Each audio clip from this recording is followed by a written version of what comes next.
Welcome to the Proverbs 31 CEO. She built with wisdom.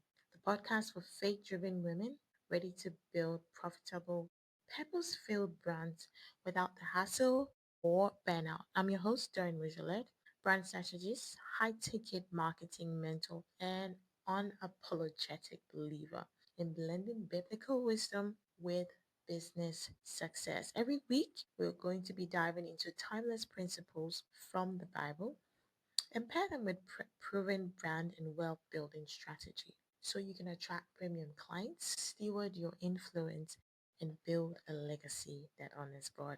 If you're ready to stop hustling for scraps and to start leading with wisdom, clarity, and confidence, you're in the right place at the right time with the right person. Let's dive right into it. Welcome to Proverbs 31 CEO. Today's episode, we're talking about from hustle to stewardship. This is a very dear topic to me, and I hope it does what it's supposed to do by getting to the right people. Have you ever worked so hard doing all the things, hustling day and night, only to feel like you're stuck in the same place, same income, same clients, same office, same struggle, same stress? That was me. I thought hustle was the glorified way to success. But what it really gave me was burnout. Today, I want to confess how I learned the difference between hustling and my own strength and how God is teaching me how to steward what He has entrusted me with. Let's jump in. So, the hustle burnout. My confession of a burnt out entrepreneur. I worked long hours. I'm talking 18 plus hours a day. I could sleep in the DMs, messaging strangers, trying to build rapport to turn them into clients, facing milestones, trying to force success, like being in control. I was the one behind the steering wheel of my business. It felt hard. That first 10K took 10 months of grind and grit. Took 10 months of me spending 18 hours in the DM chatting with strangers, going to bed late, not prioritizing my health to a point where I had to stay in bed for a couple of days because I was feeling dizzy and weak because I hadn't been eating well. And that's when I realized I could not continue to build my business that way. I felt I had to do everything on my own, and the result was exhaustion, overwhelm, and questioning if it was even worth it. But this scripture comes to mind when I remember that time. Unless the Lord builds the house, the builders build in vain. Someone is one. When I reflect back, I was building in my own strength. I was the one behind the wheel. I was striving. I was forcing. I was making it happen. And so my business felt super heavy and it felt unsustainable. I realized that if I took myself out of my business, there will be no income. I realized that if I could not build relationships by spending time in the CMs, next to with strangers, I would not build a sustainable business. But it ended up affecting everything: my health, my marriage, my kids. I neglected my household, all because I was trying to build a business. I was trying to hit my first 10K. I had targets and I wanted to hit them, and it was so heavy. It was so heavy. Now let's talk about this hustle culture that has been glorified, right? The hustle culture promises quick results, but it often leads to striving, anxiety, and misplaced identity. When I was hustling 24/7, well, this hustle culture came from the mindset that I had to work hard to make money. Those were wrong beliefs I had rooted in me growing up. I saw my parents work hard and I figured I had to work hard to make money. And so I felt like I had to make things happen. And I would always go to bed every month. When the new month began, I'd wake up with so much anxiety, asking myself where the next client coming from. And my identity, it was fixed on my sales. If I didn't make sales, I didn't feel worthy. Anytime I didn't make sales, I looked down on myself. Anytime I made sales, I felt good and that made me feel, yes, I'm meant for this. But anytime I didn't make sales, I questioned my identity. I'm like, am I meant for this? Am I as smart as I think I am? Am I really meant to be a business owner? I really questioned myself. And so I placed my identity on how much money I made, which was so wrong. My identity is fixed on Christ. I am chosen. He has chosen me. He has called me. He has ordained me. He has anointed me. And that's what my identity is on. Hustle says, do more, work harder, never rest. post more content. I'll do everyone. But God's way says, my yoke is easy and my burden is light. Matthew 11:28 to 30. Hustle is like planting seeds in dry ground, then running around and pouring buckets of water. Out of fear, nothing will grow. Stewardship is planting seeds in fertile soil, trusting that the rain will come in due season. The difference between stewardship and hustle is stewardship, you're trusting on the source, the one who makes the rain to fall, to come in due season, and you are planting and trusting that you have a bountiful harvest. But hustling, you are trying to control when the harvest is coming. You are trying to control, make things happen. You are striving, you're forcing, you're pushing. And sometimes that leads to burning through leads. Yes, I burned some of my leads. I burned through some of my leads because out of desperation, I pushed them. I came across as desperate and had lost clients. And so that's what hustle does to you. It makes you operate in anxiety, hustle mode, and striving. But when you move into stewardship, you begin to take what God has given you. You begin to listen to Him for strategy, and you begin to let Him lead you, and you begin to let Him decide the outcome. You do your part and you leave the rest to God. You are led. The sons of God are led, right? So now let's talk about moving with God's timing, right? And so I had to move from forcing things because at the end of the day, there are certain things you can't control. Why worry about things you can't control? Worry is giving praise to the enemy. When you worry, is this client going to sign up and try to manipulate the outcome? You force stuff and you will lose clients. But when you shift and you wait on God and you say, I've done my part, I've presented the offer, I'm going to let the client decide. If it's God's will, that client's going to sign with you. Of course, you're going to follow up, right? So you want to shift from forcing results to trusting God's timing because in His time, He makes all things beautiful. So instead of running on the world's clock, I should be at 6 figures by 6 months. You need to surrender your business timing to God. God knows when you're going to make 6 figures. He knows when you're going to have 50K months. You can't say, I'm going to make it in the next 6 months. I must do whatever it takes to get it done. How was the mindset I had? Do whatever it takes, right? I'm in control. It's my business. I used to run my business separate from God.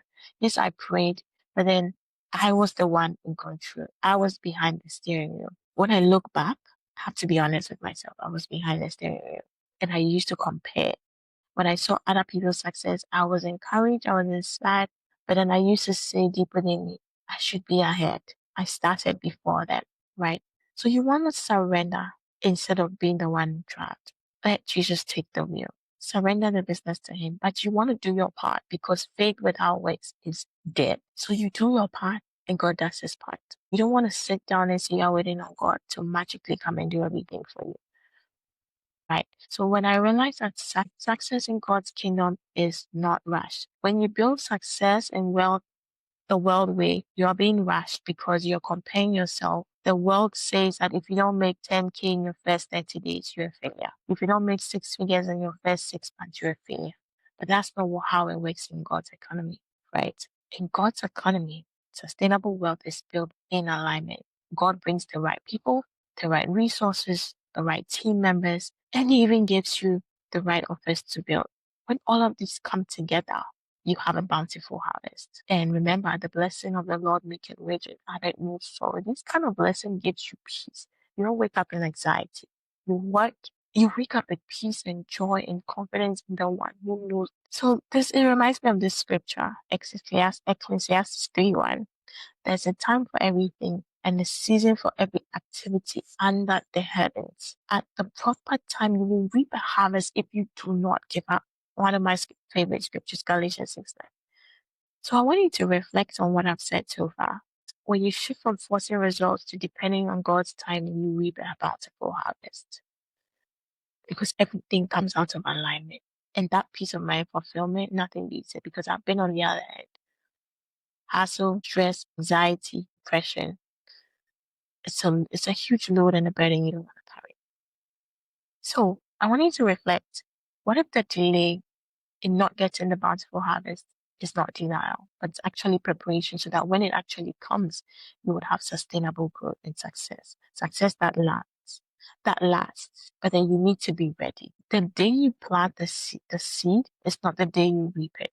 So don't expect to plant today and reap tomorrow. Like plant it in April and reap in April, right? You need to be prepared when preparation meets opportunity, when preparation meets divine timing and alignment, there is a bountiful harvest. Now let's talk about stewardship. Stewardship is not passivity. It's intentional alignment.